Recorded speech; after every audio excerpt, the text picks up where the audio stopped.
Siap.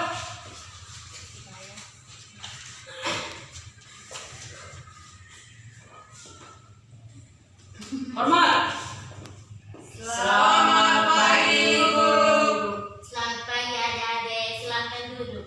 Terima kasih. Apa kabar hari ini?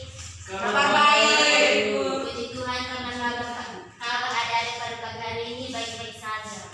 Amin. Ketua kelas siapa? Saya Ibu. Oke baik, sekarang ketua kelas maju ke depan untuk memimpin doa kita pada pagi hari ini.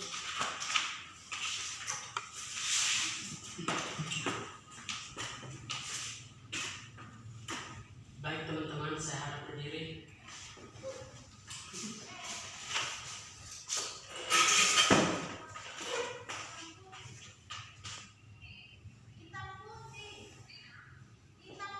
Dalam nama Bapa, Salam Maria, Salam Maria, Tuhan sertamu, terpujilah kepada Tuhan Bapa dan Yesus, Santa Maria, Maria berkasih, sekarang dan waktu kematian. dalam nama Bapa. Oke baik, terima kasih kepada ketua kelas yang sudah memimpin doa kita pada pagi hari ini. Sekarang Ibu akan mengecek kehadiran kita. Maria Juliantina Heli, Hadir, Ibu. Frederikus Isboko, Hadir Ibu. Margarida de Araujo, Justina Berry, Hadir, Ibu. Octavianus F. Monis, Hadir Bu. Maria Aniseta Seu, Sakit. Lodiana Bria, Hadir. Yunita Hoar. Hadir. Oke baik, pada hari ini yang tidak hadir hanya Maria Aniseta Seu. Pada hari ini kita akan membahas materi tentang struktur dan jaringan pada tumbuhan. Tapi sebelum itu Ibu akan bertanya kepada adik-adik, siapa yang bisa menjelaskan arti dari jaringan?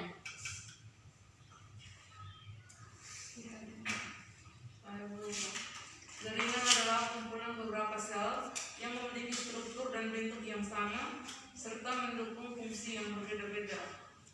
Oke baik, terima kasih kepada adik yang sudah menjelaskan apa arti dari jaringan. Oke baik, jadi jaringan adalah kumpulan dari beberapa sel yang memiliki struktur dan bentuk yang sama serta mendukung fungsi yang berbeda-beda. Dan jaringan pada tumbuhan dibedakan menjadi dua, yaitu jaringan meristem dan jaringan permanen. Dan jaringan meristem adalah jaringan yang selalu aktif membelah, bersifat embrio dan tidak berdiferensiasi. Berdasarkan tempatnya, jaringan meristem itu dibedakan menjadi dua, yaitu jaringan meristem primer dan jaringan meristem sekunder. Dan kalau dilihat dari tata letaknya, jaringan meristem itu dibedakan menjadi tiga bagian, yaitu jaringan meristem apikal, biasanya terletak pada ujung akar. Dan yang kedua itu jaringan lateral atau samping. Jaringan lateral atau samping itu biasanya terletak pada kambium. Dan yang ketiga itu jaringan interkalar. Jaringan interkalar itu biasanya terdapat pada jaringan-jaringan yang sudah tua. Itu adalah penjelasan dari jaringan meristem. Sekarang kita masuk pada jaringan yang kedua, itu jaringan permanen.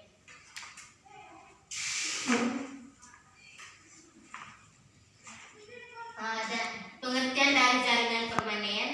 Jaringan permanen adalah jaringan yang sudah tidak aktif membelah tetapi mengalami diferensiasi sehingga akan membentuk macam-macam jaringan yang lebih kompleks. Dan dalam jaringan permanen itu terdapat 4 macam-macam, yaitu yang pertama jaringan epidermis, yang kedua jaringan parenkim, yang ketiga jaringan penguat, atau jaringan penyokong, dan yang keempat itu jaringan penyangkut. Oke, baik, jadi sekarang Ibu akan membagi adik-adik dalam 2 kelompok untuk mendiskusikan macam-macam dari jaringan permanen. Oke, baik, langsung saja teman di sini satu kelompok dan teman-teman yang di bagian sini satu kelompok. Baik Ibu.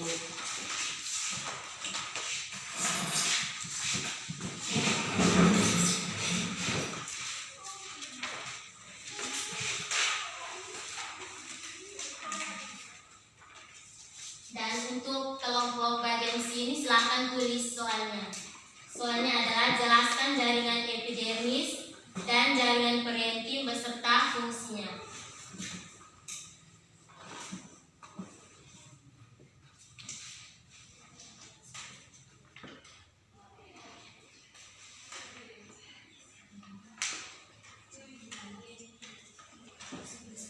Beserta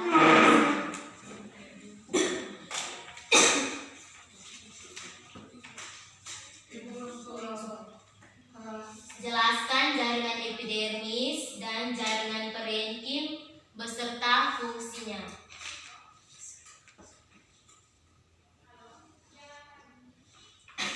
Sudah? Dan untuk kelompok yang di samping, silakan tulis soalnya. Soalnya itu jelaskan jaringan penyokong dan jaringan penyangkut.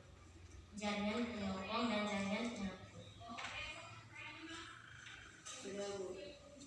Oke, baik, Ibu akan memberikan kesempatan kepada adik-adik untuk mengerjakan soal itu selama 5 menit.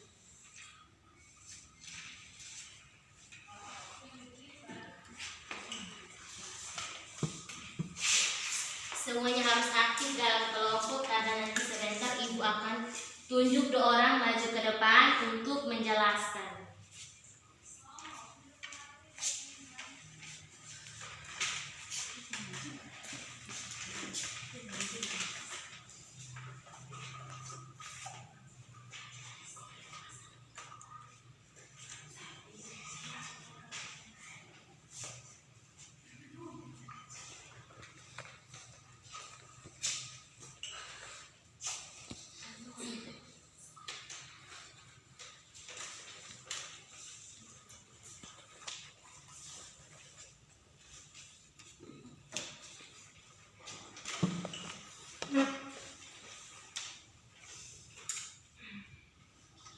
Apakah dari adik-adik sudah ada yang mengerjakan? Belum.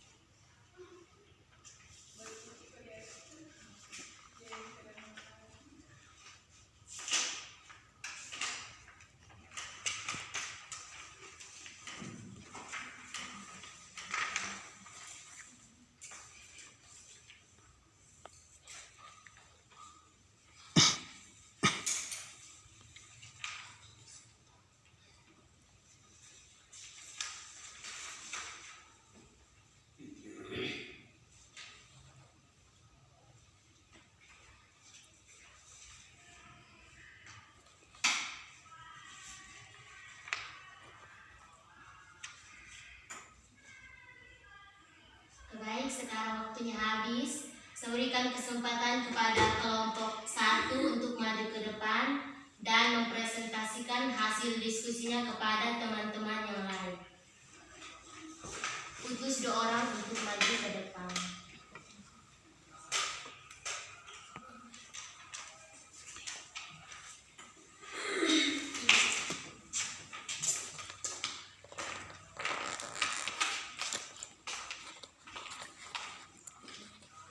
Jadi baik, terima kasih atas kesempatan yang diberikan kepada kelompok kami.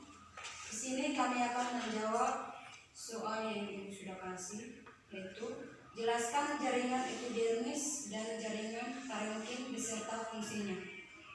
Yang pertama, jaringan epidermis adalah lapisan jaringan paling luar pada tanaman. Fungsinya sebagai jaringan pelindung organ dari kondisi lingkungan luar tubuh tumbuhan. Yang kedua, jaringan parenkim atau jaringan dasar adalah jaringan yang mengisi ruang antar jaringan. Jaringan ini terdapat di semua bagian tubuh tumbuhan seperti akar, batang, dan daun. Fungsinya sebagai fotosintesis, menyimpan bahan makanan. Baik, terima kasih atas perhatiannya. Kami ucapkan terima kasih. Oke, baik, terima kasih kepada kelompok 1 yang sudah mempresentasikan hasil diskusinya. Sekarang kita berikan kesempatan kepada kelompok 2 untuk mempresentasikan hasil diskusinya.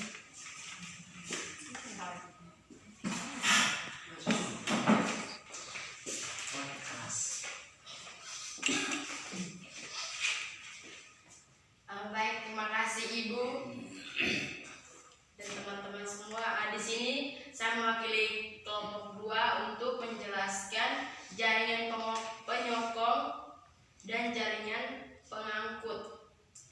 Jadi, yang pertama jaringan penyokong. Jaringan penyokong merupakan jaringan yang memiliki dinding yang tebal untuk menunjang tubuh tumbuhan agar dapat berdiri dengan kokoh. Jaringan penyokong ini terdiri dari 2 jaringan, yaitu jaringan kolenkim dan jaringan sparenkim. Jadi jaringan kolenkim adalah jaringan penguat pada organ tubuh yang masih aktif dalam pertumbuhan. Jaringan sklerenkim adalah jaringan penguat pada organ tumbuhan yang sudah tidak mengalami pertumbuhan dan perkembangan, artinya sudah mati. Berdasarkan bentuknya dibedakan menjadi 2, yaitu fiber atau serat, misalnya tali dan benang rama. Yang kedua itu sklerate atau sel batu, misalnya tempurung kelapa, kenari, dan buah pala. Nah, fungsi jaringan penyokong adalah sebagai penguat atau penyokong tumbuhan. Yang kedua itu jaringan pengangkut atau jaringan pembuluh, berfungsi sebagai proses pengangkutan zat-zat sisa yang ada di dalam tubuh tumbuhan yang terdiri dari pembuluh xilem dan flum. Baik, ini saja hasil kerja kami. Atas perhatian teman-teman dan Ibu, kami ucapkan terima kasih. Ya, baik, terima kasih kepada kelompok 2 yang sudah mempresentasikan hasil diskusinya. Jadi, jaringan epidermis adalah lapisan jaringan paling luar pada tanaman yang berfungsi sebagai jaringan pelindung organ dari kondisi lingkungan luar tubuh tumbuhan. Ini ada bisa lihat gambar pada laptop.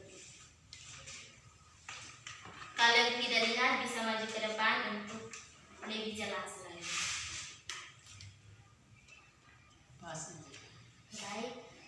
Dan jaringan yang kedua itu jaringan parenkim atau dasar.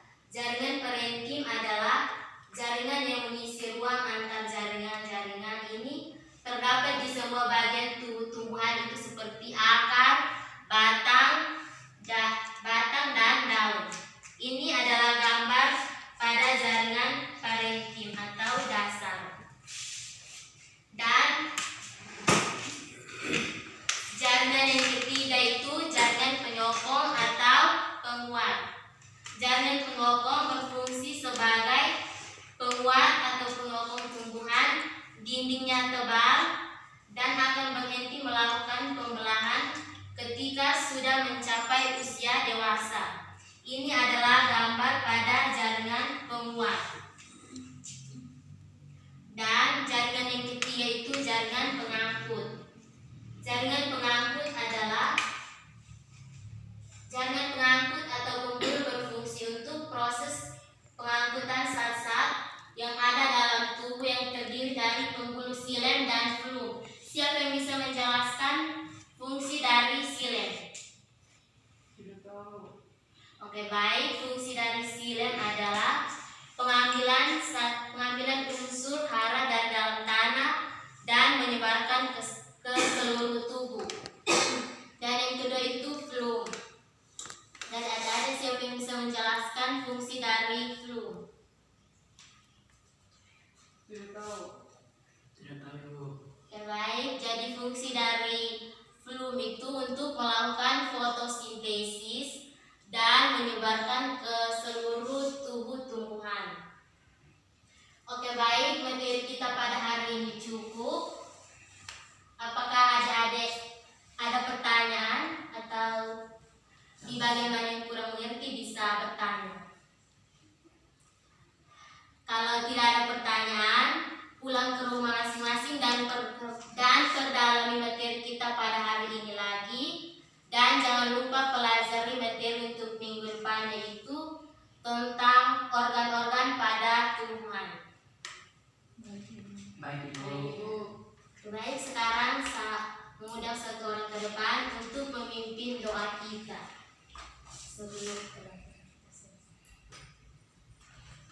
Baik, marilah kita semua menyiapkan hati dan batin kita untuk menghadap Tuhan di dalam doa. Dalam nama Bapa Dan Putra dan Roh Kudus. Amin. Bapa kami Yang ada di surga, yang telah berjanji jadilah kehendakmu di atas bumi seperti di dalam surga. Berikanlah rezeki pada hari ini dan ampunilah kesalahan kami, seperti kami pun bersalah kepada kami. Dan jangan masukkan kami ke dalam percobaan, tetapi bebaskanlah kami dari yang jahat. Amin. dalam nama Bapa Dan Putra dan Roh Kudus. Amin. Baik, terima kasih. Dan materi kita hari ini cukup. Sampai jumpa untuk minggu depan. Baik Ibu. Hormat. Selamat siang.